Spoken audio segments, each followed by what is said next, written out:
Welcome to Fun and Games Side Quests. Every episode is a different host sharing a video game they love and why they love it. Hello, my name is Meghan Rodriguez. I am a licensed professional counselor in the state of Colorado. I have been an LPC since 2019. I was an LPCC in 2017. I've been a therapist for a hot minute now. I love what I do. I work a lot with gamers as I'm a certified geek therapist through Geek Therapeutics. And video games are my life. So I wanted to talk today about one of my favorite games of all time, Fatal Frame 3, The Tormented. It was released in 2005 for the PlayStation 2 and is just a continuation and a direct sequel to Fatal Frame and Fatal Frame 2, The Crimson Butterfly. So I guess I will hop right into it. So there is a before and after why I love this game, and I will explain. So before, 2005, I was 16 when I played this game.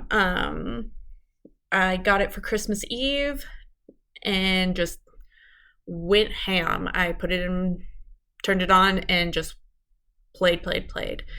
It is such a beautiful game in the sense that it's got this really eerie, like, luminescent blue light theme going on and so many grays, and just you get to traverse not in one place, but between your home and this dream world, the Manor of Sleep. You play as Ray, who lost her fiance, a direct descendant of the creator of the camera obscura, lost her fiance in a car crash tragically, and not being able to process or overcome the grief that she was experiencing, she got lured into the Manor of Sleep, along with her assistant Miku from the first Fatal Frame, and Kay, who is the uncle of the twins from Fatal Frame 2. All three of our protagonists are dragged into this nightmare of the Manor of Sleep, where grief is never solid, and survivors are trapped within this dream while they sleep, getting deeper and deeper and deeper within to the dream because they are unable to heal or have survivor's guilt associated with the loss of their loved ones. So the whole goal of the game is to put to rest the spirits that haven't been put to rest properly, that have been hurt or wounded in some way. So as you start going through this game, you learn more and more about how much guilt and shame there is in surviving and living compared to the person that was lost. So with Miku, she lost her brother, and she's constantly in the search for him, trying to figure out how to be back in contact with him, knowing that he isn't of this plane anymore, but she's unable to allow him to go and cross over. With Kay, he's trying to figure out what happened to his nieces, considering only one came back from the Lost Village incident. And as he's following the surviving twin deeper and deeper, he learns more about the things that can interrupt grief. And with Ray, the main character, love is so strong, and it's so hard to lose somebody that you love. You follow her and figure out that the main antagonist, the priestess, she is kind of like a lover scorned in a sense. Her, spoiler alert, I should have started with that, but her love interest was murdered right in front of her in the ceremony room, and she hasn't been able to go to sleep and take the pains of those around her with her. So Ray is kind of following in the steps of becoming the next priestess as she wakes up and is covered in tattoos gradually more and more each day. And the dream world starts spilling over into her reality as her house becomes more and more haunted, and more signs of ghosts just make their presence in both reality and dream.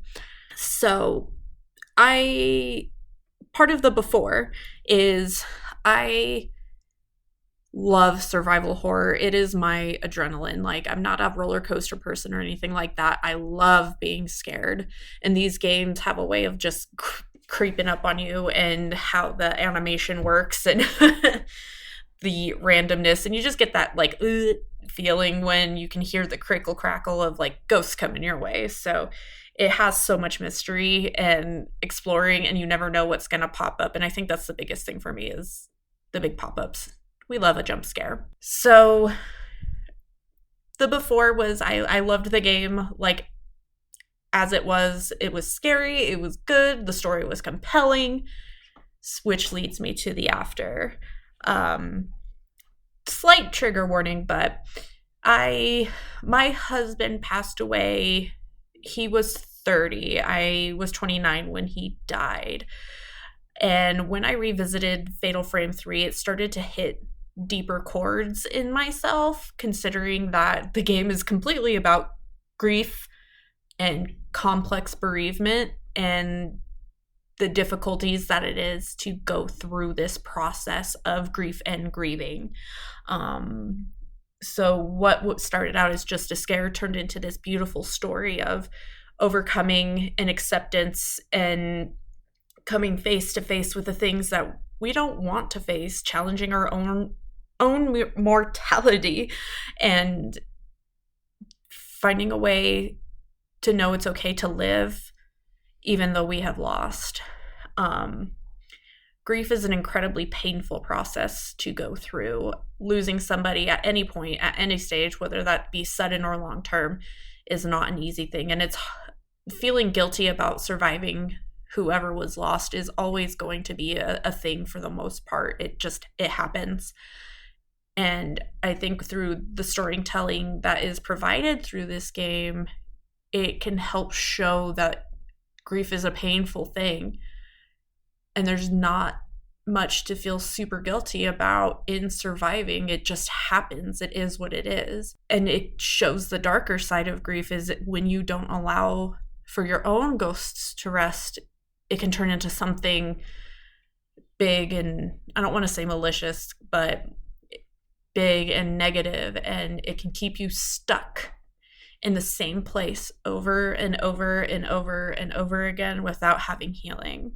And I think that's why with the antagonist and the protagonist, their relationship is interesting, just because the antagonist is stuck kind of on her own volition in a sense, but she saw what had happened, and her anger and her sadness and her despair kept her anchored in this repetitive cycle of this particular ritual. And Ray coming and saving her and allowing her to close her eyes and allowing her to move forward showed Ray that she has the ability to move forward herself, even though she doesn't want to necessarily or doesn't like to. It made it okay for her to start healing, to allow herself to embrace the sadness and reality of her situation. So grief is one of the really big reasons I love this game. I felt very validated in how my grief and grieving process went personally with this game, just because, like, yay for showing different kinds of grieving stages.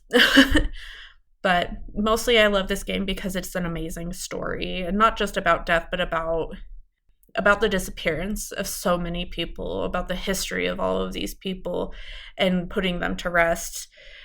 And because it's scary and ghosts are scary, and there's this one scene where there's a closet and you get locked into the closet, and it's not cool, man. It's not cool.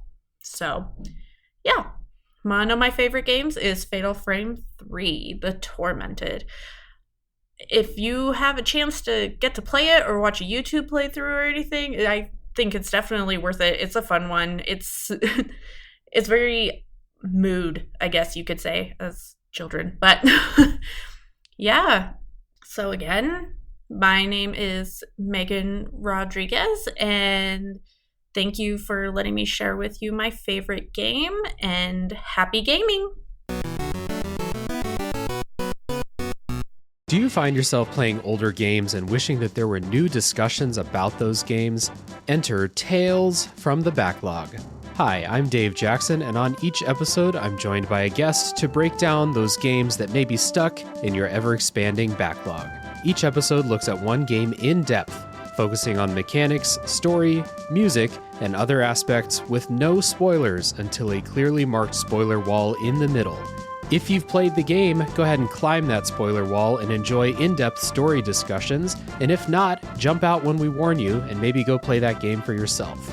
We have over 100 episodes in the feed, everything from Disco Elysium to Tunic to discussion episodes about how to get into horror games, and if games actually need to be fun, or if they have more to offer. I guarantee that there's something in there for everybody. Once again, that's Tales from the Backlog, available wherever your podcasts are found. CPOV. CertainPOV.com.